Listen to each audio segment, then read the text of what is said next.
Olá, tudo bem? Aqui professor Luiz Carlos Melo. Vamos para mais um simulado com o assunto História da Educação.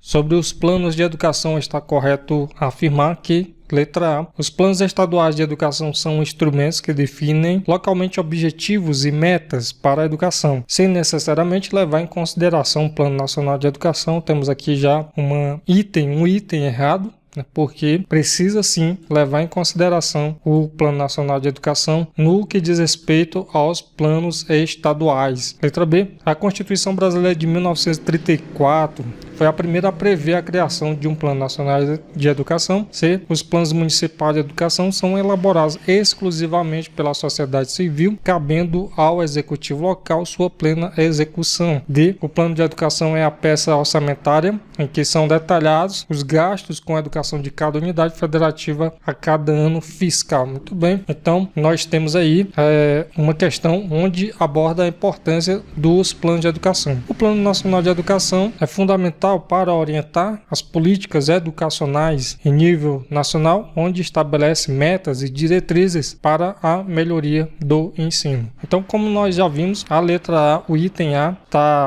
da letra A está errado. A letra C também está errada, porque os planos municipais de educação não são elaborados exclusivamente pela sociedade civil, como foi colocado na questão, e são construídos de forma participativa, onde envolve diferentes setores da sociedade. Então, letra C também está errado, letra A também está errado, letra D, os planos de educação estabelecem metas e diretrizes e o orçamento é elaborado à parte, separado. Então são coisas diferentes. Então letra D também está errada. Então nós temos aí letra B como opção a ser marcada. A Constituição Brasileira de 1934 foi a primeira a prever a criação de um Plano Nacional de Educação.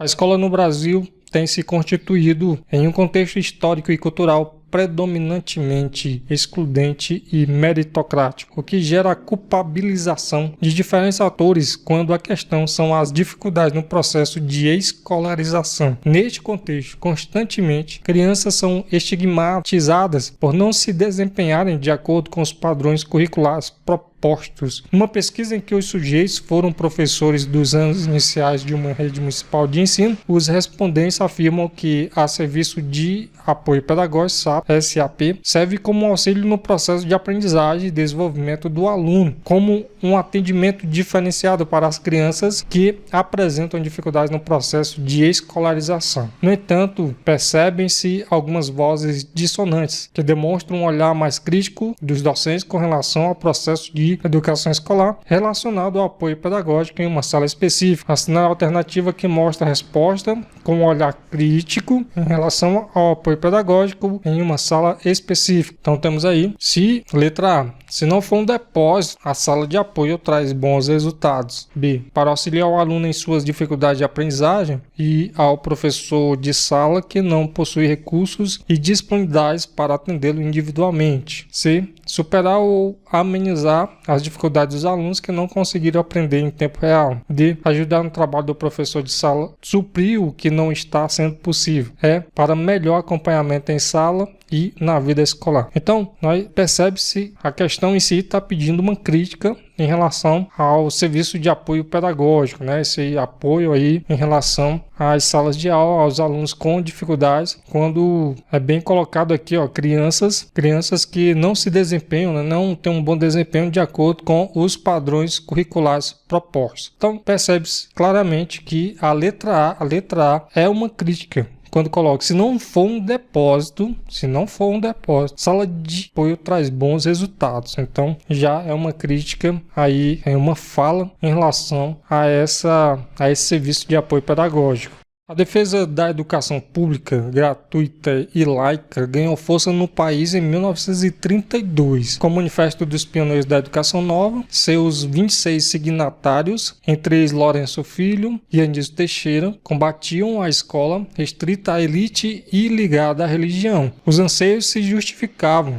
Afinal, em 1920, o analfabetismo no Brasil atingia 80%. Segundo a professora Maria Cristina Gomes Machado, da Universidade Estadual de Maringá, o principal mérito do manifesto foi trazer à tona o debate sobre a escola para toda a população, independentemente da classe social. Nesse mesmo ano foi criado o Ministério da Educação então nós estamos falando aí Ministério da Educação e Saúde Pública. Não é cultura, esporte, meio ambiente nem administração. Só lembrando que estou supondo que você já estudou aí, né, fez leitura sobre a história da educação e estamos aqui apenas respondendo questões. E essa questão se trata aí do Ministério da Educação e Saúde Pública. Então a opção a ser marcada, letra E. Vamos para mais uma questão. As propostas de uma educação mais democrática foram abandonadas com o início do regime militar em 1964. Paulo Freire foi exilado no Chile e a Escola Nova deixou de ser considerada para as políticas públicas. O novo governo manteve a preocupação com a industrialização crescente e o foco em formar um povo capaz de executar tarefas, mas não necessariamente de pensar sobre elas. Também foram assinados acordos entre os governos brasileiro e norte-americano que vinham sendo discutidos há alguns anos e previam a vinda de técnicos para treinar professores. Dermeval Saviani afirma que a meta do governo era a elaboração de um plano de educação com a escola primária voltada para uma atividade prática. E o segundo grau, então vamos lá, letra A, propedêutico, que ensinasse os conceitos básicos para as disciplinas específicas. B, compartimentado em cursos chamados de científico, normal e clássico. C, em horário integral, que contava com aulas preparatórias para o vestibular. D, generalista, com ênfase no terceiro ano, que requeria a escolha de uma carreira técnica que preparasse o estudante para o mercado de trabalho. Então, de acordo aí com o contexto do próprio enunciado que foi colocado,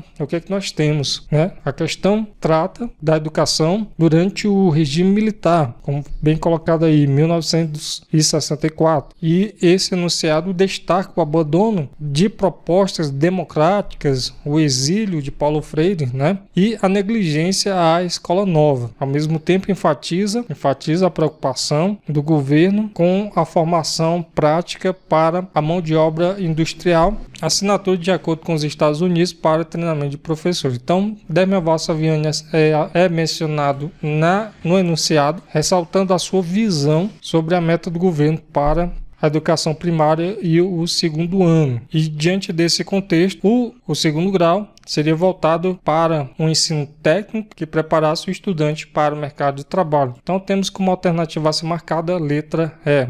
Massolta, 2011, destaca pontos importantes da história da educação especial no Brasil. Apresenta que foi precisamente em 12 de setembro de 1854 que a primeira providência foi concretizada por Dom Pedro II, fundando, letra A, na Baixada Santista, em São Paulo, o Instituto de Meninas Cegas. B, na cidade do Rio de Janeiro, o Imperial Instituto de Meninos Cegos. C, no Rio de Janeiro, o INES, Instituto Nacional de Educação de Surdos. D, em São Paulo, o Instituto de Cegos Padre Chico. E, na cidade de São Paulo, o Imperial Instituto dos Surdos Mudos. Uma questão que trata de quê? Da educação especial. Marco aí um dos pontos importantes, né? Que é 12 de setembro de 1854 e foi concretizado aí por Dom Pedro II e está referindo-se o Imperial Instituto de Meninos Cegos na cidade do Rio de Janeiro, ou seja, a opção a ser marcada letra B.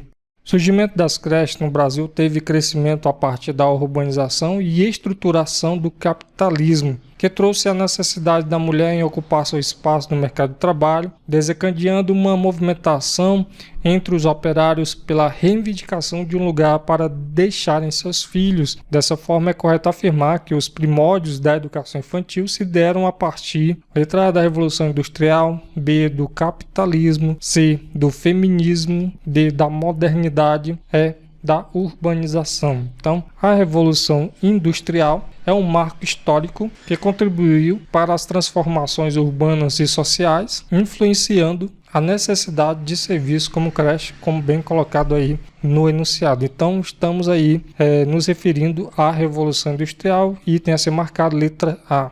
Em 1932 foi dado a público um documento que se tornou famoso e ficou conhecido como Manifesto dos Pioneiros da Educação Nova, redigido por Fernando de Azevedo e assinado por ele e mais 25 homens e mulheres de expressão na vida nacional. O documento pretendeu estabelecer um roteiro para a reconstrução educacional no Brasil. Em 1933, o mesmo Fernando de Azevedo redigiu um outro documento, o Código de Educação do Estado de São Paulo, que reorganizou todo o sistema de ensino do Estado. Para a Azanha, 2006, nesses e em outros documentos educacionais, até os anos 1970, chama a atenção a escassez do uso do termo letra A, autonomia, B, qualidade de ensino, C, escola para todos, D, igualdade, E, projeto. Muito bem, no caso, se você for dar uma pesquisada, ou já pesquisou, ou já estudou, vai perceber que a Azanha fala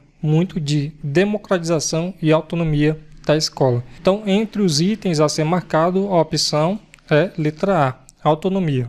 Com relação aos principais marcos da história da educação, assinale as afirmativas a seguir. Primeira, na Constituição de 1891, a União ficou responsável apenas pela educação no Distrito Federal. Temos aqui uma afirmativa correta. 2. Na década de 1920, surgiu uma grande geração de educadores, Anísio Teixeira, Fernando de Azevedo, Lourenço Filho, que divulgaram o Manifesto dos Pioneiros em 1932, correto. Terceiro, a Lei número 5.692/71 estabeleceu como matérias obrigatórias do currículo a educação moral e cívica, os programas de saúde e o ensino religioso. Nessa terceira afirmativa fala que matérias obrigatórias do currículo. Então, educação moral e cívica, programas de saúde eram obrigatórios, mas ensino religioso era facultativo, certo? O que deixa essa afirmativa errada. Então, temos como opções verdadeiras, itens verdadeiros 1 e 2. Então, a opção a ser marcada, letra D.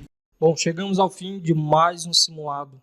Como você se saiu? Achou fácil? Achou difícil? Quantas questões acertou? Bom, estarei deixando abaixo do vídeo alguns links para aprofundamento. Desejo para você bons estudos e até a próxima.